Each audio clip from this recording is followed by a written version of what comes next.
messieurs, devenue commune le 4 avril 1939, suite à la séparation avec la ville d'Outreau, Équien-Plage, 1973 habitants, dont 4 étrangers, 1144 électeurs, 368 foyers, 387 hectares, canton de Samé, à 5 km de Boulogne-sur-Mer.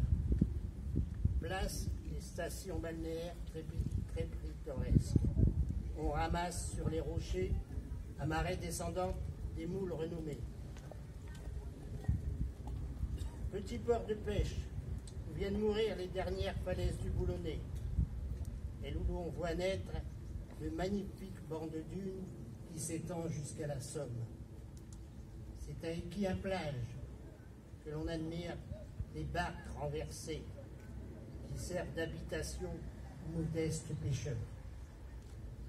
Rochers d'un côté, sable fin et ces dunes de l'autre, 2 plages s'offrent ainsi aux caprices des baigneurs. La crevasse et la grande plage des falaises avec accès en voiture. Équien-Plage est dénommé le coin des artistes, la fille sauvage de la mer. Des peintres et sculpteurs célèbres ont fréquenté le village. La population se partage entre ouvriers d'usine et des marins pêcheurs. À peine devenu commune, notre village tombe sous le joug de l'armée allemande. Dans un premier temps, l'arrivée de l'occupant allait causer des plaies irréparables dans les cœurs, mais aussi dans la ville. Ainsi, pour constituer le fameux mur de l'Atlantique, les Allemands détruisaient la majorité des maisons installées au flanc de falaise. Des constructions en béton, des bloqueuses poussées comme des champignons. De plus, de par la situation géographique du village, d'énormes antennes allaient être disposées sur les points forts. La souffrance des Juifs enfermés dans un camp et chargés de construire les routes qui conduisaient aux blocos de Nègre et d'Écho. Tout ceci pour réussir le but ultime, l'invasion de l'Angleterre.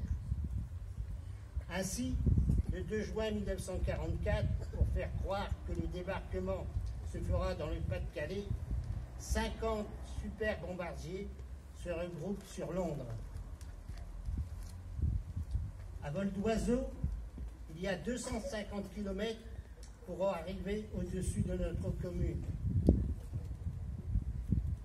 Plus de 200 tonnes de bombes se déversent sur le village en quelques secondes. Ce bombardement coûtera la vie à 69 personnes civiles, dont M. l'abbé Bourgain. On retrouvera le corps 9 mois après.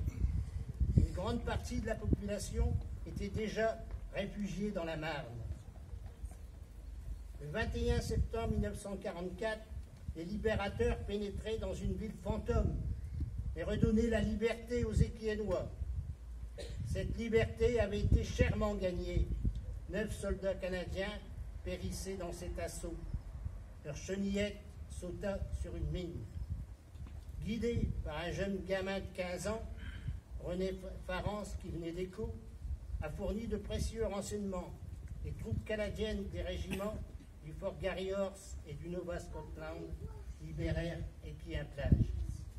Vive Équien-Plage! Vous prierez de bien vouloir observer une minute de silence.